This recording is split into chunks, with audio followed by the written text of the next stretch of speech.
When I received a mysterious message from my husband one evening, little did I know it would unravel the tapestry of our marriage. A sudden discovery, a young woman, an intimate dinner, and a cake celebrating an anniversary. But not ours. As I delved deeper into the shadows of secrecy and betrayal, I embarked on an emotional journey that would test the very foundations of our love. But as the adage goes, after the storm comes the calm. This is our story, a testament to love, resilience, and the strength of second chances. My name is Carol, and this is my story. It was one of those quiet evenings. The air carried a chill, the last reminder of winter giving way to spring.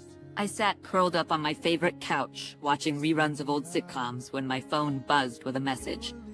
Glancing at the screen, I saw my husband's name flash. "Don't wait up," was all the message read. I frowned, puzzled. He had never sent such a brief message without any context. We were both creatures of habit. Our weekdays were pretty much set in stone. Work, dinner, some quiet time together, and bed. It was our little ritual, a way to ensure we always spent time with each other, despite our busy lives. That's odd, I thought, trying to decipher the hidden meaning. It wasn't like him to be out without mentioning it to me, especially late at night. He probably has some unexpected work meeting or is hanging out with the guys, I said to myself, attempting to brush off the uneasy feeling. But as the hours ticked by, my concern grew. It wasn't like him to be out this late without at least calling. I started imagining all sorts of scenarios. Had there been an accident? Maybe he was planning a surprise for our upcoming anniversary. Around 1 a.m., curiosity got the better of me. I decided to check our shared location, a little digital string that always kept us connected. I expected to see him at his office, but to my shock, his location showed he was at the city's poshest hotel. What is he doing there? I wondered, my heart racing with anxiety. In a split decision, I decided to drive to the hotel. Maybe he was there for a work event and I could surprise him, I reasoned. The streets were almost deserted, and the neon lights cast an eerie glow on the wet tarmac. The cool night breeze mixed with my growing trepidation.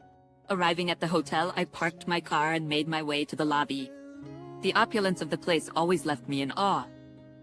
Golden chandeliers, plush carpets, and soft jazz playing in the background. But tonight, it all felt like a blur. I was on a mission, and soft jazz playing in the background, but tonight it all felt like a blur. I was on a mission.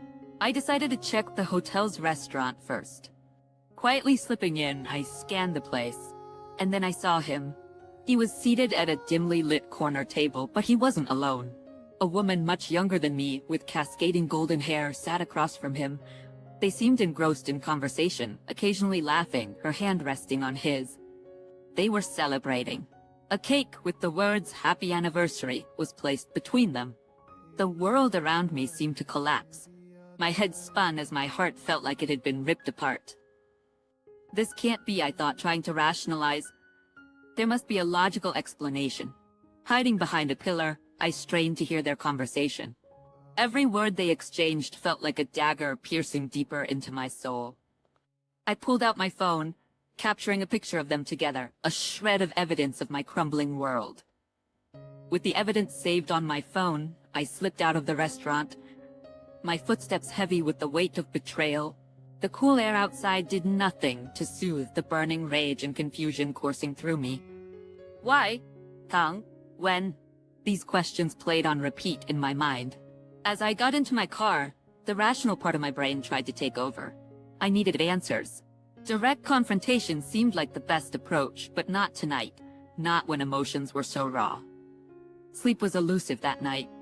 My mind replayed the scene at the restaurant over and over. The way he laughed, the intimacy, the cake. The word anniversary gnawed at me. Our anniversary was still a week away. Could it be a work anniversary? Or something else entirely? I questioned, trying to find any sliver of hope. The next morning, a plan began to form. I needed to know who this woman was. All I had was her face from the photos. With my husband gone to work, I opened his home office, searching for any clue. It felt wrong, violating his privacy like this, but betrayal had blurred those lines. Hours of sifting through his papers and computer files yielded no answers. Until, buried deep within his emails, I found a string of correspondence with a certain Elena. The emails started innocently enough, discussing work projects, but slowly took on a more personal tone. The most recent one was an invitation to celebrate their special day. Elena's email signature gave away her workplace. She was a senior designer at a renowned architectural firm in the city. I decided to pay her a visit. The firm was housed in a sleek glass building downtown. Gathering my courage, I walked up to the reception. In a sleek glass building downtown. Gathering my courage, I walked up to the reception. "I'm here to see Elena," I said, trying to sound as casual as possible. The receptionist eyed me suspiciously, but after checking her schedule, she said, "She's free right now. 12th floor, 4th door to your right." My heart raced as I took the elevator up. Outside her office door, I hesitated. The plaque read, "Elena Martinez, Senior Designer." Taking a deep breath, I knocked. She looked up as I entered, her face a picture of surprise. "Can I help you?" she asked. "I think you already have," I replied icily, showing her the picture from the restaurant. Her face drained of color. "Listen," she began. "I think there's been a misunderstanding." "Really?" "Explain," I retorted, my voice dripping with sarcasm. Elena sighed. "That anniversary we were celebrating? It's the anniversary of our first project together. We've been partners on multiple architectural projects over the years. I lost my husband 2 years ago, and your husband has been a great friend, helping me cope."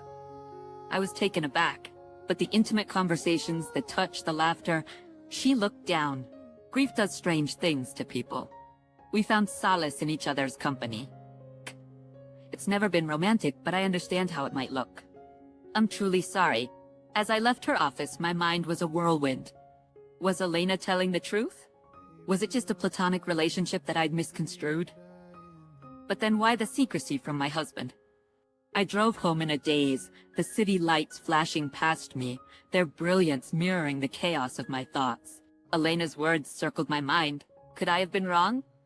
Or was she just trying to cover up their relationship? Either way, the only way to quell this storm was to confront my husband.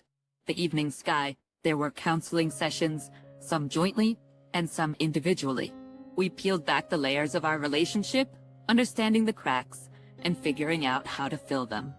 The counselor emphasized communication and trust, 2 elements that had been eroding in our bond. During one session, our therapist handed us a pot with a tiny plant. "This is a symbol of your relationship. Nurture it, water it, give it sunlight, and watch it grow. But remember, it needs constant care." Months turned into a year. The pain of betrayal, though never forgotten, started fading, replaced by a renewed bond. We spent more time together, embarked on trips, and rediscovered each other. One day, I came home to find a small gathering of our closest friends and family in our backyard. I was surprised and looked at him questioningly. He smiled, taking my hand. "This is our recommitment ceremony," he whispered. There, surrounded by loved ones, we renewed our vows, promising to cherish, respect, and communicate. It was a simple event, but the weight of its significance was profound. The plant our therapist had given us had grown, bearing its first flower. It stood as a testament to our journey from wilted hopes to blooming love. Life isn't about the storms, but how you navigate through them. We had weathered one of our biggest, and in its wake, found a bond that was more robust and more profound.